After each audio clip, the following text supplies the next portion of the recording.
Terakhir, Bapak Ibu kaum muslimin yang berbahagia, betapa hebatnya di dalam Islam. Cuma yang menjadi menyedihkan itu adalah negara-negara Islam itu sendiri banyak pula yang terkontaminasi dengan sekuler. Di antaranya patung Pangeran Salman. Itu orang-orang sekuler, walaupun untuk bukan disembah, hanya budaya saja, tapi itu pemikiran sekuler. Orang Islam seharusnya menghindari dari membuat patung, walaupun patung presidennya sendiri. Masya Allah. Kita di Indonesia ada kan patung presidennya? Ada. Di mana? Di Istana Bogor. Saya ada berfoto di situ, di Istana Bogor. Di belakangnya presiden-presiden yang 7 itu, mulai dari Bung Karno sampai Soeharto sampai yang baru belum. Patung Jokowi kemarin belum, waktu saya ke sana 5 tahun yang lalu. Tapi ada patung-patungnya itu, Masya Allah. Nah, jadi yang hormat, sekarang ini tantangan yang dihadapi oleh umat Islam namanya Ghazwul Fikri. Ghazwul Fikri itu artinya perang melalui pemikiran. Fikri, pemikiran. Bagaimana pemikiran umat Islam itu diserang dengan sekuler? Itulah Arab Saudi yang sekarang punya konser-konser yang besar, tapi bukan di Mekah Madinah. Di mana? Di Riyadh. Riyadh ibu kotanya Arab Saudi, tapi di Riyadh itu ada 2 juta orang Yahudi, ada pula 1 juta Nasrani. Jadi bukan Islam semuanya di Riyadh. Maka di Riyadh itu dibuatlah tempat-tempat hiburan bercampur baur antara Islam dan non-Islam. Antara lain tadi itu ada budaya patung, ada lomba-lomba pakaian budaya Arab zaman dulu, dan ada pula tempat-tempat yang terlarang dulu oleh Rasulullah sekarang malah dihidupkan jadi tempat budaya. Dan di sana ada tarian-tarian dari seluruh negara, termasuk tarian yang nampak aurat, terbuka aurat. Masya Allah. Itu diserangnya. Jadi Islam sudah banyak di Eropa, di Amerika. Islam yang dari asalnya di Arab itu pula yang digerogoti orang dengan cara memberikan beasiswa kepada orang-orang Arab untuk belajar di Amerika, belajar di Inggris, sehingga budaya Inggris itu terserap dalam pikirannya. Kalau sampai terserap, dia akan menjadi sekuler. Kalau dia bisa memerangi dengan Ghazwul Fikri, itu namanya jihad yang berat. Wajahidu fi sabilillah bi amwalikum wa anfusikum zalikum khairul lakum in kuntum ta'lamun. Terakhir Bapak Ibu yang terhormat, di Indonesia, negara kita sekarang ini, itu jihad dalam bidang pemikiran luar biasa, hebat. Ya, ilmu-ilmu perbandingan agama ini banyak di YouTube, antara lain perbandingan between Muslim and Christianity, Islam dan Kristen, yang mewakili debat Ahmad Dedan yang mengalahkan 32 pendeta dan pastor Amerika dan Eropa. Nah, dilanjutkan di Indonesia. Lihat nanti itu kalau di YouTube, Zulkifli M. Abbas. Dia panggil seluruh pendeta-pendeta, seluruh pastor, mari berdialog dengan saya, katanya melalui YouTube.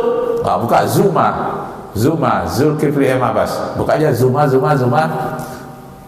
Ditekan, muncullah ilmu perbandingan agama yang luar biasa hebatnya.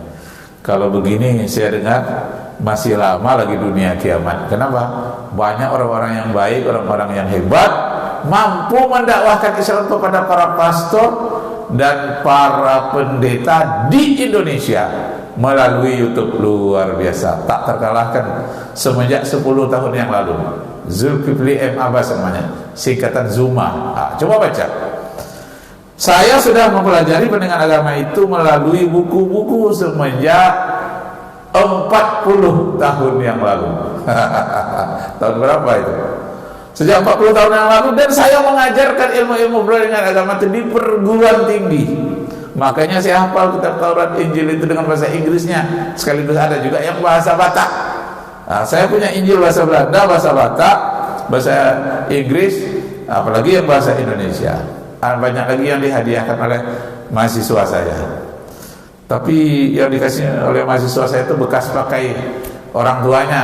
Nah, tidak apa-apa saya bilang, yang penting isinya. Oh, dapat ada Injil bahasa Jawa, bahasa Batak Karo, bahasa Batak Toba.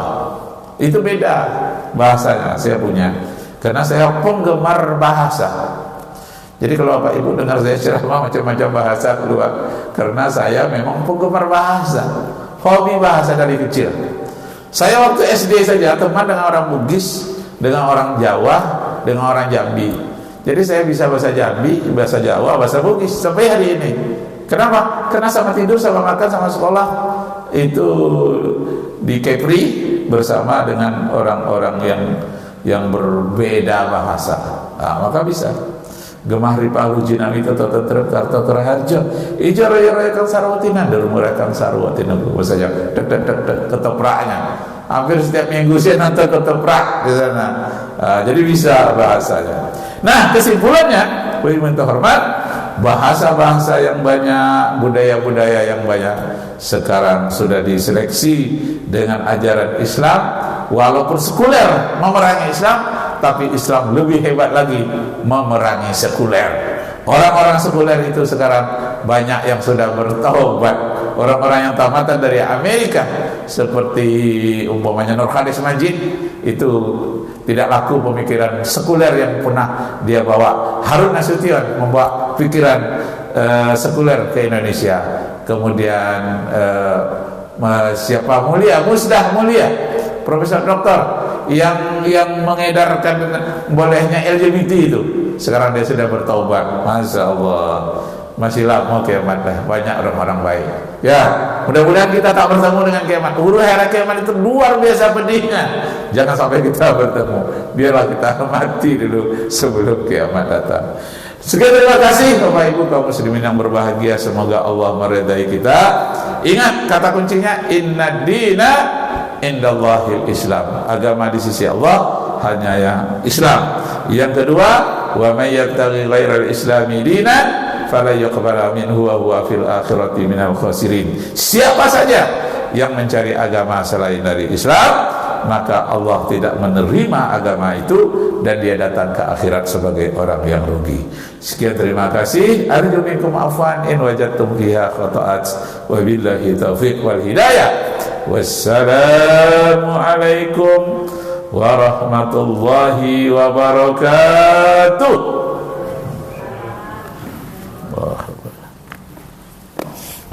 Silakan Ustaz.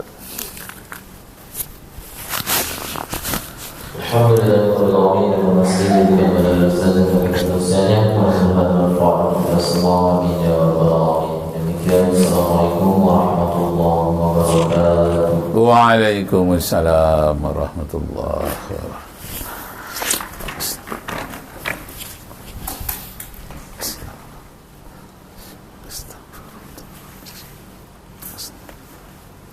Lama masih waktu Ustaz? Pak Imam, lama masih waktu?